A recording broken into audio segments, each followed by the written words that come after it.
आज हम लोग पढ़ेंगे क्या, बजट 2025-26। 2025-26 बजट में क्या क्या आया, किस किस सेक्टर में आया, इसके बारे में पढ़ेंगे। तो सबसे पहले थोड़ा सा समझ लेते हैं कि बजट होता क्या है। बजट क्या होता है, तुम लोग बताओ। हाँ, अगर इसको कायदे से समझो तो क्या है, ये 25-26 का बजट है, ठीक है। इसका मतलब 2025, ठीक है, मतलब कब से स्टार्ट हो गया। फाइनेंशियल ईयर कब से होता है, मार्च से होता है ना। 1 अप्रैल से 30 मार्च है ना फाइनेंशियल ईयर होता है। मार्च कितना, 31 का होता है ना। तो कितना होता है फाइनेंशियल ईयर, जिसको बोलते हैं वित्तीय वर्ष, ये हमेशा होता है 1 अप्रैल से 31 मार्च तक, ठीक है। तो इसका मतलब ये है, इस बजट का क्या मतलब है कि 2025-26 में जो खर्च स्टार्ट होगा, मतलब कब से खर्च, 1 अप्रैल से 2025 से 31 मार्च 2026, ठीक है। तो ये भविष्य का खर्च है ना, इसके बारे में बताया गया है कि कहाँ कहाँ खर्च होगा, कैसे कैसे खर्च होगा, एक चीज। दूसरा क्या है, जो लास्ट ईयर है, जिसको बोलेंगे आखिरी वित्तीय वर्ष। आखिरी वित्तीय वर्ष कब हुआ, इससे पहले कब हुआ, 1 अप्रैल 2024 से 31 मार्च 2025 तक का। ये क्या है, इसका ब्यौरा देना पड़ेगा, कहाँ खर्च हुआ, कैसे हुआ। इसी चीज को बजट बोलते हैं कि आखिरी साल का खर्च का हिसाब, या बोलो लेखा जोखा। मान लो हमको खर्च करना है 1 अरब, खर्च हुआ 50 करोड़, तो 50 करोड़ बचा कि नहीं, तो इसलिए हिसाब भी देना पड़ता है। और अगले 1 साल तक कितना खर्च करेंगे और कहाँ कहाँ खर्च होगा, उसका ब्यौरा देना पड़ता है। इसी को कहते हैं बजट। आने वाला साल का क्या है, एक अनुमान है कितना खर्च होगा। इसको हम लोग कैसे लगाते हैं, मान लो घर से मिलता है 5,000, तो हम लोग अनुमान लगाते हैं ना कि कैसे कैसे कहाँ कहाँ खर्च करेंगे कि मेरा पूरा महीना गुजर जाएगा। ट्यूशन में कितना देंगे, राशन में कितना देंगे, शॉपिंग के लिए कितना रखेंगे, बाकी हाथ में कितना। तो एक ब्यौरा है। जिस दिन पैसा मिला उसी दिन खर्च होता है क्या, नहीं होता है। वो 1 महीना का हम लोग एस्टिमेट लेके चलते हैं। तो एक तरह का क्या है, ये एस्टिमेट है। एक तरह का क्या है, एक एस्टिमेट है कि 1 साल तक हम लोग कैसे कैसे खर्च करेंगे। तो अगर 2025-26 का बजट है तो ये किस साल का एस्टिमेट है, 1 अप्रैल 2025 से 31 मार्च 2026 के बीच खर्च कहाँ कहाँ कितना कितना होगा, इसके बारे में बताया गया। और दूसरा हिसाब देना है कहाँ का, 1 अप्रैल 2024 से 31 मार्च 2025 तक। ये हमेशा कब आता है बजट, पता है कि नहीं, ये फिक्स डेट है। और वो डेट कब है, 1 फरवरी। ये फिक्स डेट को आता है, वो डेट होता है 1 फरवरी, समझे। चलो थोड़ा सा लिखते हैं फिर आगे बढ़ेंगे। क्या कुछ पूछ रहे हो आकाश। बजट सरकार का एक आर्थिक दस्तावेज होता है। बजट सरकार का एक आर्थिक दस्तावेज होता है, ठीक है, फुल स्टॉप लो। जिसमें आगामी वर्ष के लिए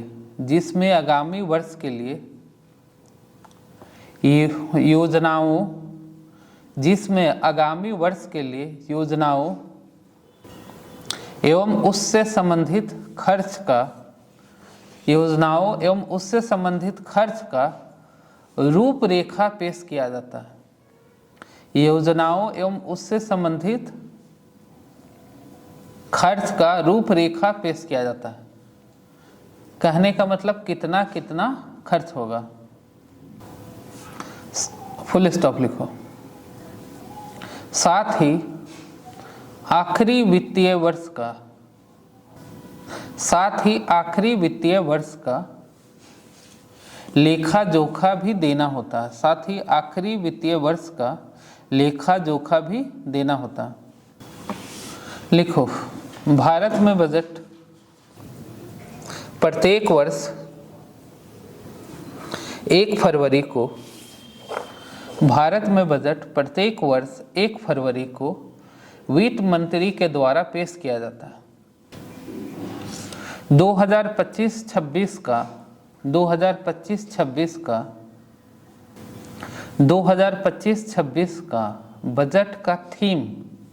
बजट का थीम सबका विकास है। 2025-26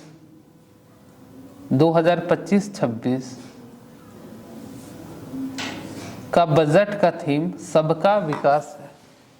क्या है? सबका विकास। थीम का मतलब क्या होता है? थीम रखा क्यों जाता है? कौन बताएगा? थीम जैसे अभी हम बोल दिया कि इस बजट का थीम है सबका विकास। हर साल बजट का कोई थीम दिया जाता है। तो इस वर्ष का जैसे झारखंड का भी बजट पढ़ोगे तो उसमें भी थीम दिया जाता है, ठीक है। तो हर साल वो एग्जाम में पूछता है, ऐसा नहीं कि नहीं पूछता है। झारखंड का बजट का थीम हो या केंद्रीय बजट का, तो थीम का मतलब क्या होता है?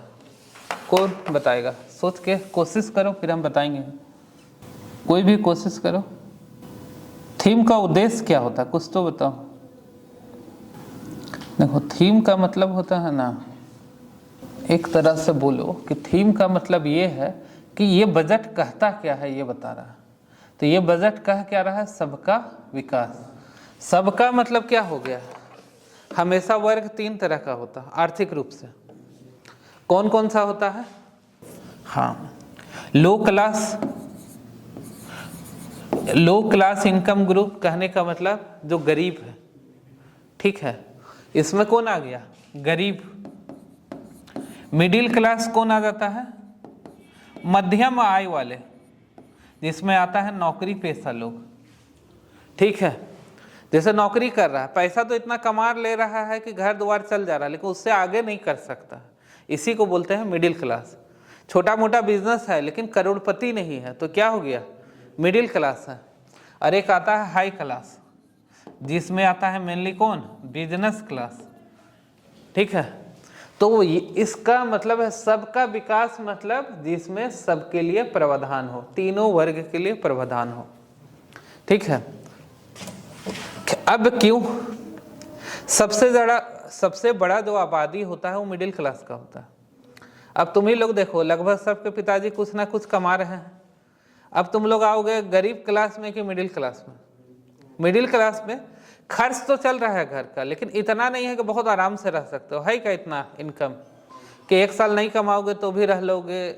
या है लेविश लाइफ। लेविश लाइफ समझते हो ना? भोग विलास का जिंदगी। कि अब मेरा एक था बीआईटी में, एक सीनियर था, तो होंडा सिटी लेके आता जाता था रांची। काहे? अपना गर्लफ्रेंड को घुमाने होंडा सिटी किराया पे लेता था। तो क्या उतना अमीर हो? नहीं हो। है क्या? संभव नहीं है। तो वो हो गया हाई क्लास, जो अपना सोच रहा है को घुमाने, डेट करने भी जा रहा है तो होंडा सिटी, उस समय बहुत महंगा गाड़ी होता था, उसको किराया पे लेके जाता था। अब पूरा हमको लगता उस समय डिस्ट्रिक्ट में एक होंडा सिटी था, स्पेशली मंगाता था। तो उसको बोले हाई क्लास, जो हम लोग नहीं है। हम लोग कौन है? मिडिल क्लास, जहां हम हर खर्च को उठा रहे हैं, शिक्षा उठा रहे हैं, स्वास्थ्य उठा रहे हैं, सब कुछ उठा रहे हैं, लेकिन क्या है?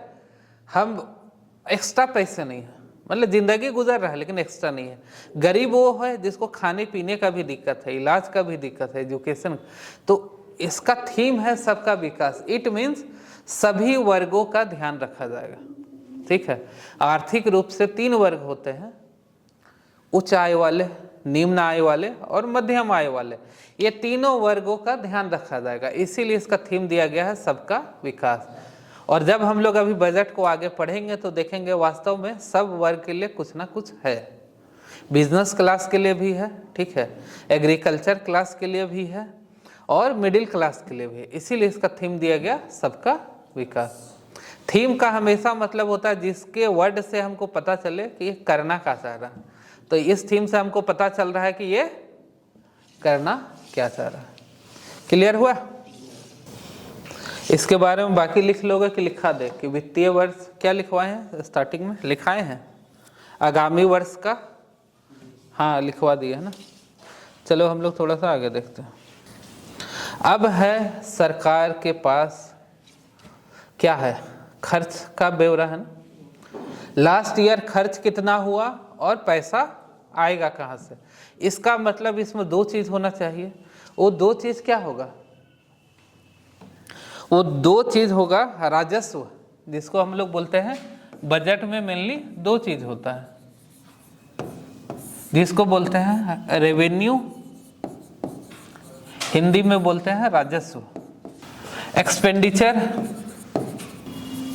जिसको बोलते हैं खर्च। ठीक है, इसके बारे में डिटेल में कल पढ़ाएंगे। ठीक है, अभी समझो क्या बता रहे, क्योंकि इसमें हमको ये समझाना है कि एक रुपया मतलब परसेंटेज के आधार पर रहता है, वो हम कल समझाएंगे कि किस किस सेक्टर से पैसा आया, कितना कितना पैसा आया, और किस किस सेक्टर में पैसा खर्च होगा और कितना कितना होगा। वो हमको मेंस में काम आता है। ठीक है, कि कैसे लिखना है। तो फिलहाल हमको ये समझा देते हैं आज, क्योंकि एक क्लास में एक ही पार्ट समझना संभव है। ये चलेगा क्लास 4-5 दिन चलेगा। ठीक है, बजट का। तो एक क्लास में एक ही चीज़ को हम पकड़ के समझा सकते हैं, सारा चीज़ को नहीं समझा सकते हैं। तो आज फिलहाल ये समझो कि राजस्व मतलब पैसा आएगा कहाँ से, खर्च मतलब पैसा जाएगा कहाँ या खर्च होगा कहाँ। यही चीज़ होता है बजट। क्लियर? बजट मतलब पैसा आएगा तभी ना खर्च करेंगे, तो पैसा आएगा कहाँ से और पैसा जाएगा कहाँ। तो लिखो इसके बारे में। बजट के मुख्य रूप से दो हिस्से होते हैं। बजट के मुख्य रूप से दो हिस्से होते हैं। पहला लिखना है रेवेन्यू या राजस्व, पहला लिखना है रेवेन्यू या राजस्व। दूसरा लिखना है एक्सपेंडिचर या खर्च, दूसरा लिखना है एक्सपेंडिचर या खर्च। अब राजस्व के अंदर लिखिए, पहला पॉइंट जो है राजस्व, उसके अंदर लिखिए राजस्व सरकार की आय का अनुमान होता है। राजस्व सरकार की आय का अनुमान होता है जो विभिन्न स्रोतों से आता है। देखो एक चीज बता रहे हैं, कल इसमें डिटेल में बताएंगे कि जो आय होता है, सिर्फ आय कहाँ से है? टैक्स से है। ठीक है, घटेगा कहाँ से लेंगे? उधारी से लेंगे। तो कहाँ कितना उधारी है ये सब भी समझेंगे। ठीक है, तो फिलहाल क्या लिखा है? ठीक है, आगे लिखना है बजट में सरकार यह विवरण देती है, बजट में सरकार यह विवरण देती है कि सरकार राजस्व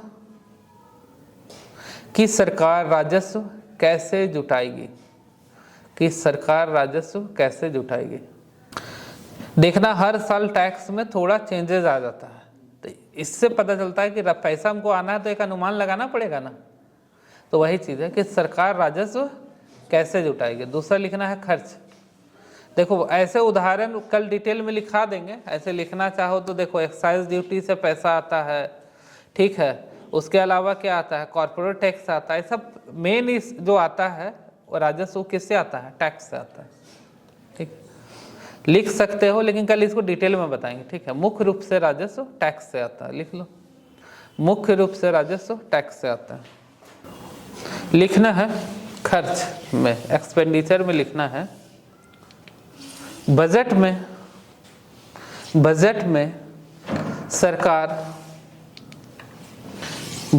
सरकार यह विवरण देती है,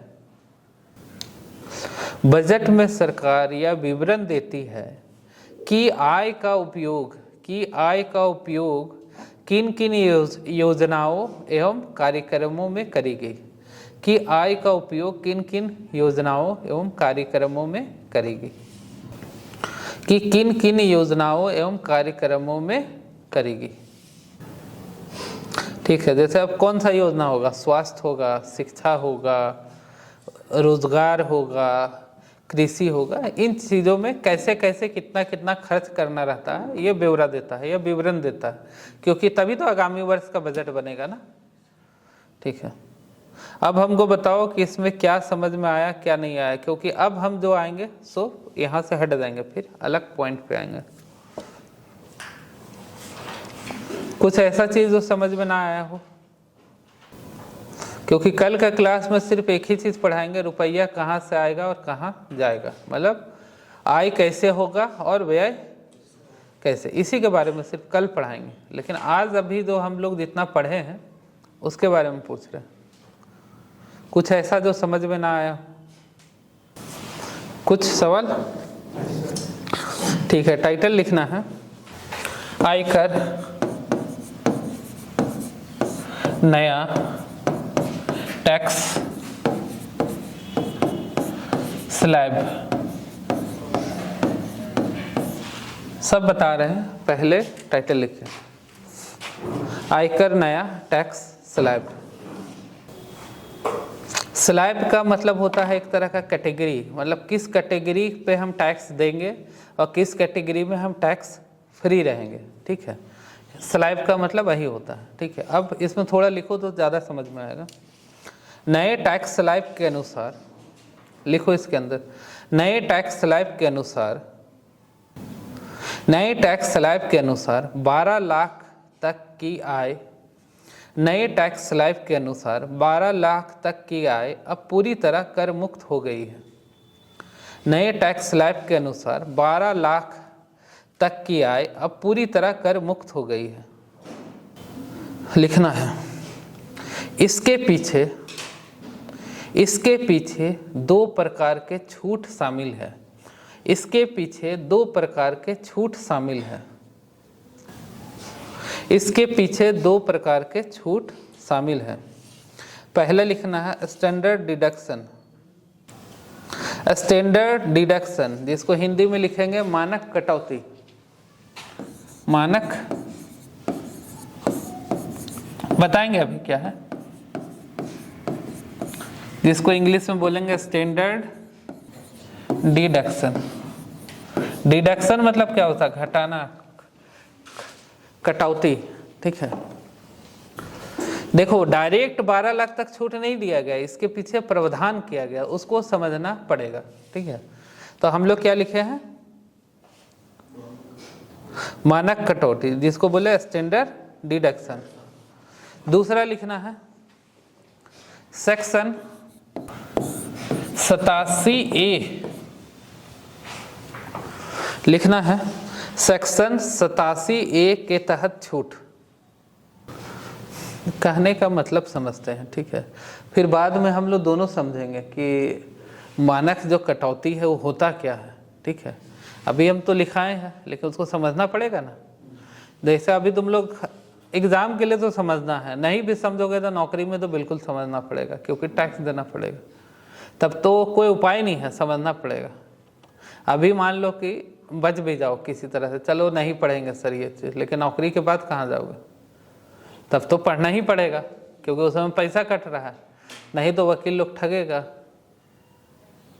ठीक है, सीए लोग ठगेगा। तो इसीलिए जानकारी होना चाहिए कि पैसा मेरा कैसे कटौती होता है, क्या होता है।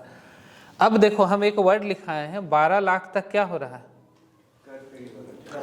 कर फ्री। इसका मतलब है कि अगर मेरा इनकम 12 लाख है तो हम कितना टैक्स देंगे? जीरो देंगे। लेकिन बोल रहे हैं हम डायरेक्ट जीरो नहीं हो रहा है। ठीक है, तो इसमें एक स्लैब लिखाएंगे कि किसमें कितना टैक्स होता है। डायरेक्ट जीरो नहीं हो रहा है, ये दो मानक के वजह से जीरो हो रहा है। इसका मतलब 12 लाख के अंदर भी टैक्स लगता होगा। समझ रहे मेरा कहने का मतलब? 12 लाख डायरेक्ट जीरो नहीं हो रहा है, छूट दिया जा रहा है। ये दो छूट के वजह से आपका जीरो हो रहा है। तो छूट है क्या और कब छूट नहीं दिया जाएगा? मतलब तुम ज़्यादा कमाओगे तो छूट खत्म हो जाएगा। समझो बात को। ठीक है, तो लिखना है टैक्स स्लैब। एक तरफ टेबल बनाओ। ठीक है, एक तरफ टेबल बनाओ इनकम का, आय या इनकम का। दूसरा तरफ टेबल बनाओ टैक्स का। अब ये पूरा हम बताएंगे इस क्लास में, तो समझ में आएगा कि मेरा कहने का मतलब क्या है। आसानी से तो नहीं समझोगे, ये थोड़ा सा अजीब टाइप का चीज़ है। टेबल बनाओ। इधर लिखना है पहला में 0 से 4 लाख और टैक्स में लिखेंगे 0%। इसका मतलब है अगर कोई 4 लाख तक कमा रहा है तो उसको क्या टैक्स देना है? 0। लेकिन अभी हम पढ़ रहे हैं कहाँ? 12 लाख तक 0। तो कैसे हो रहा है इसको समझेंगे, ठीक है। अगला लिखो 4 से 8 लाख, ये सब रुपये में है ना, ऐसा मत बोलना कि इंडिया है तो सब कुछ क्या है? रुपये में है।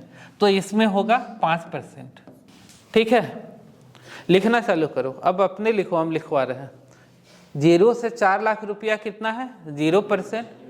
4 से 8 लाख कितना है? 5%। 8 से 12 लाख, 4 का ये है ग्रुप है, या समझो 4 का मल्टीपल है, तो कितना हो गया? 8 से 12 लाख रुपया। इधर कितना होगा? 10%, ठीक है। 12 से 4 जोड़ोगे कितना होगा? 16 लाख रुपया। कितना होगा?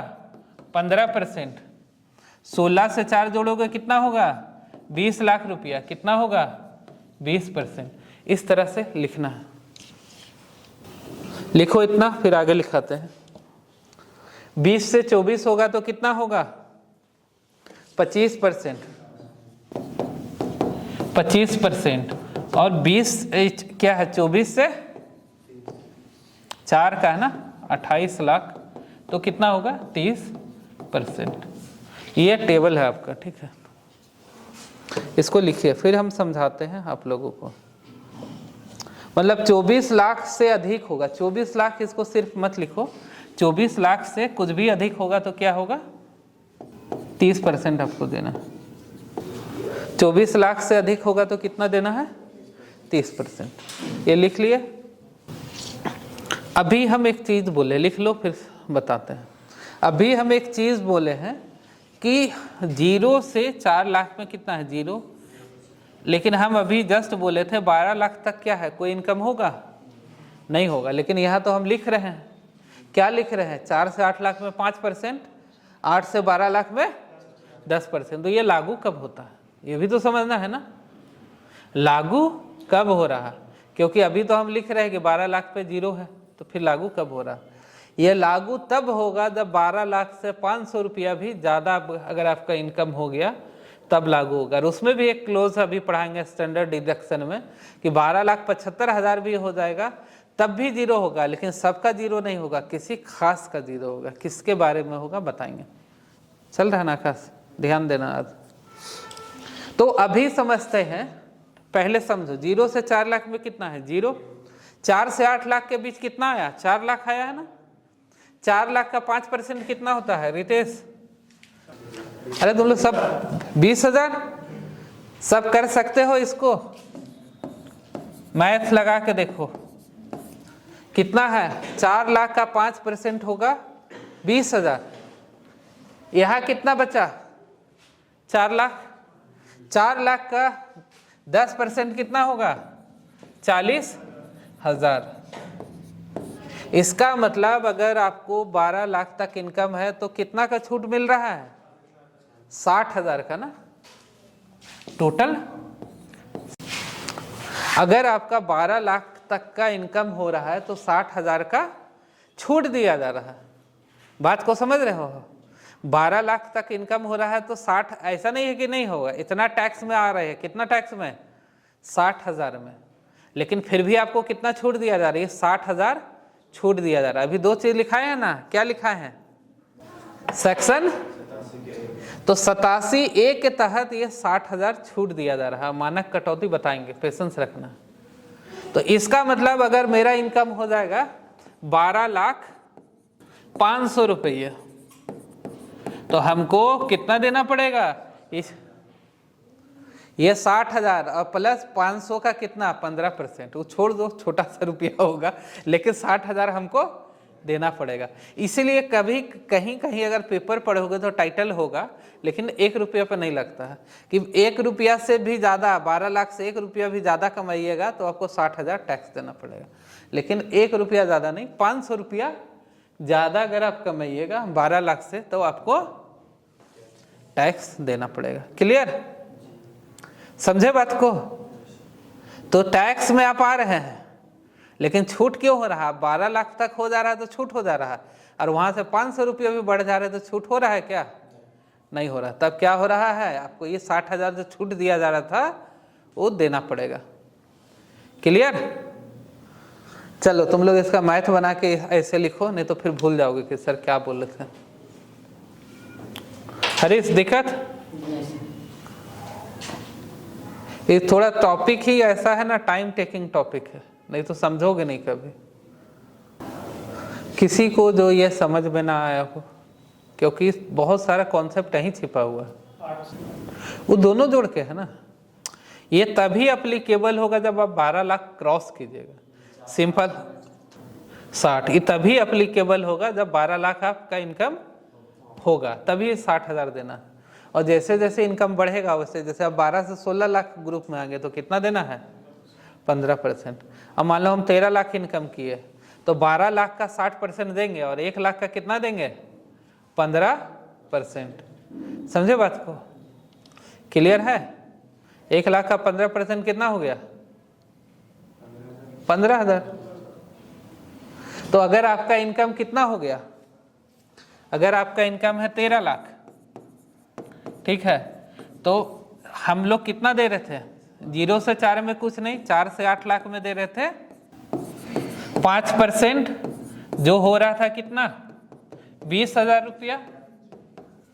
फिर हम लोग कितना दे रहे थे, 8 से 12 लाख में कितना दे रहे हैं, 10%, जो हो गया 40,000। और कितना है, अब इससे ज्यादा अगर हो रहा है 12 से 16 तो कितना दे रहे थे, 15%। तो यहाँ कितना ज्यादा हो रहा है, 1 लाख ना। तो 1 लाख का हमको कितना देना है, 15%, जो हो जाएगा कितना, 15,000। तो टोटल हमको कितना देना पड़ेगा, 75,000। तो यहाँ छूट दिया गया क्या, नहीं। आपको छूट तभी मिलेगा जब आप आएंगे किस ग्रुप में, 12 लाख तक में। समझे खेला? इसीलिए डायरेक्ट नहीं बोला 0 कीजिए, बोला कि आपको लगेगा, अब 12 से क्रॉस कीजिए, आपको देना पड़ेगा। रितेश क्लियर? कंफ्यूजन है तो पूछो। इसी को स्लैब बोला जाता है कि अलग अलग आय ग्रुप का अलग अलग ये क्या लगता है, टैक्स लगता है, इसलिए इसको बोला जाता है स्लैब। जिस स्लैब में आप आइएगा उसके अनुसार टैक्स देना पड़ेगा। अगर हम आ गए 12 से 16 लाख स्लैब के अनुसार तो इसके अनुसार टैक्स देना पड़ेगा। 4 से 8 लाख अगर इतने मेरा इनकम रह के हम रुक गए तो टैक्स देना पड़ेगा नहीं। तो ये टैक्स तभी अप्लीकेबल होगा जब मेरा इनकम 12 लाख से कम 500 रुपया ज़्यादा होगा। ठीक है, तो लिखो इसको, थोड़ा सा लिखेंगे ताकि भूलना नहीं है। ठीक है, 12 लाख रुपये से यदि 500 रुपया भी ज़्यादा आय होता है, 12 लाख रुपये से यदि 500 रुपया भी ज़्यादा इनकम होता है तो आपको छूट नहीं मिलेगा। तो आपको कौन सा आर्टिकल लिखा है, सेक्शन 87 है, ब्रैकेट में लिख लेना 87A के तहत, ब्रैकेट में लिख लेना 87A के तहत तो आपको छूट नहीं मिलेगा। अर्थात आपको 60,000 रुपया टैक्स देना पड़ेगा, अर्थात आपको 60,000 रुपया टैक्स देना पड़ेगा। अगला लिखना है, पैराग्राफ चेंज कर दो। यदि आपका सालाना इनकम लिखना, साल में ये हमेशा होता है कैलकुलेट। ठीक है, यदि आपका सालाना इनकम 13 लाख रुपया है, यदि आपका सालाना इनकम 13 लाख रुपया है तो आपको 75,000 रुपया, तो आपको 75,000 रुपया टैक्स के रूप में देना पड़ेगा। और ये टेबल लिख लेना, तो आपको 75,000 रुपया टैक्स के रूप में देना पड़ेगा। तो आपको 75,000 रुपया टैक्स के रूप में देना पड़ेगा। क्लियर है? आपको कितना देना पड़ेगा, 75,000 रुपया टैक्स के रूप में देना पड़ेगा। कोई दिक्कत? ये चीज़ को लिख लेना है ना, कैसे देना पड़ेगा, बाद में भूल जाओगे, ये थोड़ा सा कॉम्प्लिकेटेड चीज़ है। तो इसको लिख लो कॉपी में कि 4 से 8 मतलब 13 लाख इनकम हो गया, तो ये तीनों को जोड़ के आपको कितना देना पड़ रहा है, 75,000। इसको लिख लो उसके नीचे, क्योंकि ये लाइन लिखा है नहीं। लिख लो फिर आगे पढ़ाते हैं। हो गया। अब हम लोग समझेंगे स्टैंडर्ड डिडक्शन, मानक कटौती क्या। एक तो छूट हम लोग समझ गए, कौन सा छूट, 87A का कि कैसे छूट दे रहा है, इसीलिए 12 लाख वाले को नहीं लग रहा है कौन सा 60,000 रुपया टैक्स नहीं लग रहा। तो बताओ, अभी हम लोग थीम देखे थे सबका विकास, तो मध्यम क्लास का ध्यान दिया गया है कि नहीं। मिडिल वर्ग 12 लाख कमाता है क्या, बहुत कम लोग कमा पाता। जिसका इनकम कितना होगा, मान के चलो मंथली कितना, 1 लाख से ऊपर रहेगा, वही ना 12 लाख कमाएगा। अब बताओ कितना नौकरी में 1 लाख से ऊपर सैलरी है, बहुत कम है। ऑफिसर ग्रेड के अलावा किसी को नहीं है। समझ रहे हो मेरा कहने का मतलब कि सबका विकास ये थीम को जस्टिफाई कर रहा है कि नहीं, कि मिडिल क्लास का भी ध्यान रखा गया है कि उसको टैक्स नहीं देना पड़ रहा, जिसको हम लोग बोलते हैं स्टैंडर्ड डिडक्शन। अभी हम लोग पढ़े कि 12 लाख तक टैक्स क्या देना है, 0। लेकिन अभी हम बोलेंगे 12,75,000 रुपये पर, 12,75,000 रुपये पे 0। तो सरप्राइजिंग है कि नहीं। अभी तो हम हर चीज़ पढ़ाए हैं कितना पे, मैंने 12 लाख से ऊपर हुआ, वो थियोरेटिकल है कि 500 चलो इग्नोर किया गया, लेकिन 12 लाख से हम ऊपर गए तो हमको टैक्स देना है। लेकिन अभी हम क्या लिखा रहे हैं, 12,75,000 रुपया भी शून्य टैक्स होगा। तो ये किसको दिया जाएगा समझना है। अब नहीं तो गलत हो जाएगा कि नहीं, हम अपना बात को गलत साबित करेंगे कि नहीं, कि 12 लाख पे अभी बोले शून्य, अभी बोल रहे 12,75,000 पे शून्य। तो ये सिर्फ दिया जाएगा सरकारी कर्मचारी को, प्लस किसको दिया जाएगा, प्लस पेंशन जिसको मिलता है उसको, पेंशनधारी को मिलेगा। ठीक है, ये छूट किसको मिलेगा, सरकारी कर्मचारी को और पेंशनधारी को, जिसको पेंशन मिलता है। ठीक है, यही 2 क्लास को छूट मिलेगा, कितना का, 75,000। तो फिर इस पे 75,000 का दया क्यों किया जा रहा है, सोच के बताओ जरा। इसके पीछे भी लॉजिक है। क्या लॉजिक है बताते हैं। जैसे अब तुम नौकरी में काम करोगे तो सुना होगा महंगाई भत्ता, ठीक है, परिवहन भत्ता, मेडिकल भत्ता। अब सरकार कितना हिसाब रखेगा कि अच्छा मेरा 2,000 हो गया खर्चा मेडिकल में, 500 खर्चा हो गया इधर, हिसाब जब दोगे ना तो इतना बड़ा हो जाता है। पहले हमको हिसाब रखना पड़ता था कि कितना कितना छूट है। अब क्या बोल रहा है, उसका जरूरत नहीं है, आपको 75,000 का डायरेक्ट डिडक्शन दे दिया गया, मतलब छूट दे दिया गया। क्लियर है, समझे। क्योंकि स्वास्थ्य जरूरी सेवा है कि नहीं, तो इस तरह का जो छूट होता है उसको, उसके बदले एक राउंड फिगर कह दिया गया 75,000 आप डायरेक्ट घटवा सकते हैं कि मेरा 75,000 इन चीज़ों में खर्च हुआ, उसका हिसाब देने का ज़रूरत नहीं है। 1-1 रुपये का सरकार कितना हिसाब रखेगा। तुम बिल दे रहे हो, बिल को सरकार को चेक करेगा कि गड़बड़ तो नहीं किया है, तभी ना ऑथेंटिक होगा, नहीं तो बिल तो आदमी कुछ को दे देगा। तो ये थोड़ा सा कॉम्प्लिकेटेड चीज़ है, इसीलिए छूट कितना किया गया है, 75,000। क्लियर हो। देखो पुराना रिजीम हम नहीं पढ़ा रहे, नया पढ़ा रहे, क्योंकि पुराना नया पढ़ोगे तो कंफ्यूज हो जाओगे। पुराना क्या था तुम लोगों को पता नहीं है, अब दोनों को एक साथ पढ़ा देंगे तो कंफ्यूज हो जाओगे, इसलिए अभी जो लागू हो रहा है वही पढ़ाना है। कोई दिक्कत। लिखो स्टैंडर्ड डिडक्शन के बारे में। अच्छा एक चीज़ बताओ, इससे फ़ायदा क्या हो रहा है। मान लो मेरा इनकम है 12,75,000, ठीक है, 75,000 को हमको छूट दिया गया, तो मेरा इनकम कितना रह गया, 12 लाख। और 12 लाख पे क्या टैक्स है, 0। तो इसके तहत यह शून्य टैक्स हो रहा है। समझ रहे हो बात को मेरा। ठीक है, लिखो स्टैंडर्ड डिडक्शन एक ऐसी सुविधा है जो आपकी आय की एक निश्चित राशि को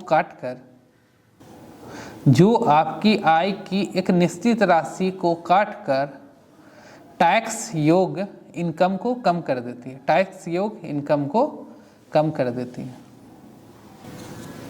ठीक है, क्या लिखा है? टैक्स योग इनकम को कम कर देती है। मतलब हमको टैक्स देना था 12,75,000 में, अब हमको कितना में देना है? 12 लाख, माने 75,000 का हमको स्पेशल डिडक्शन मिल रहा है, छूट मिल रहा है। ठीक है, लिखना है आगे।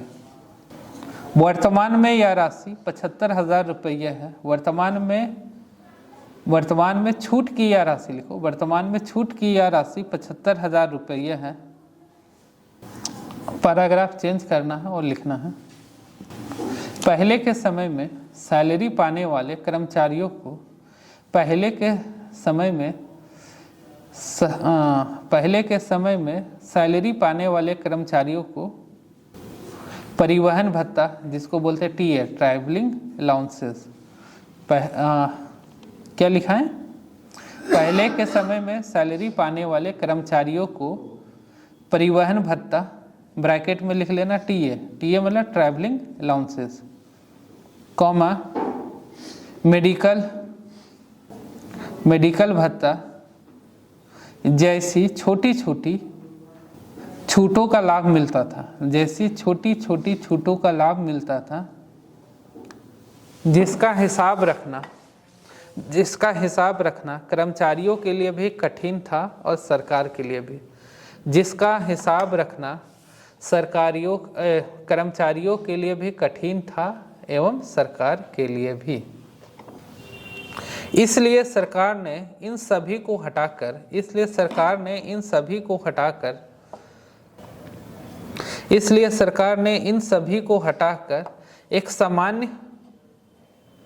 एक सामान्य छूट 75,000 रुपये की कर दी है। मतलब ये जो है ना, जैसे मेडिकल अलाउंसेस, ट्रैवलिंग अलाउंसेस, जितना तरह का महंगाई भत्ता, जितना तरह का भत्ता है उसको हटा दिया है और उसके जगह पे क्या कर दिया है?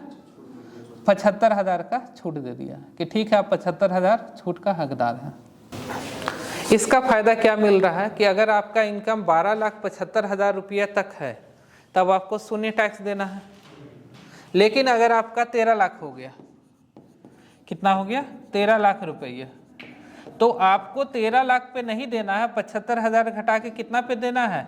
12,50,000 और 25,000 ना, 12,25,000 रुपये पे ही टैक्स देना पड़ेगा।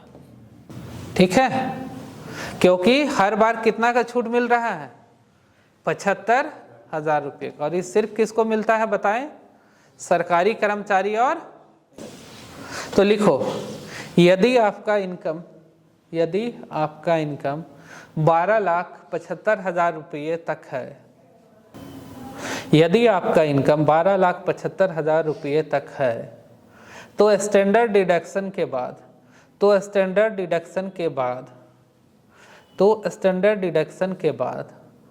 इनकम 12 लाख रुपया हो जाएगी। तो स्टैंडर्ड डिडक्शन के बाद इनकम 12 लाख रुपये हो जाएगी, और जिस पे 0% और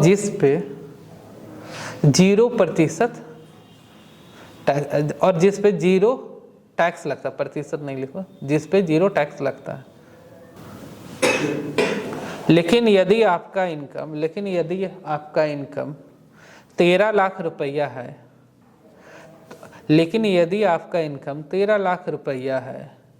तो स्टैंडर्ड डिडक्शन के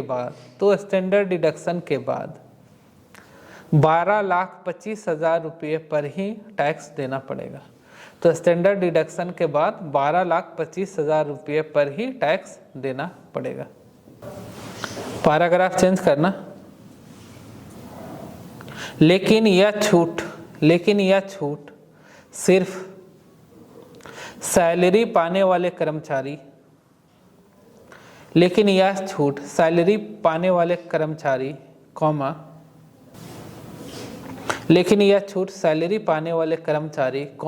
पेंशनधारी,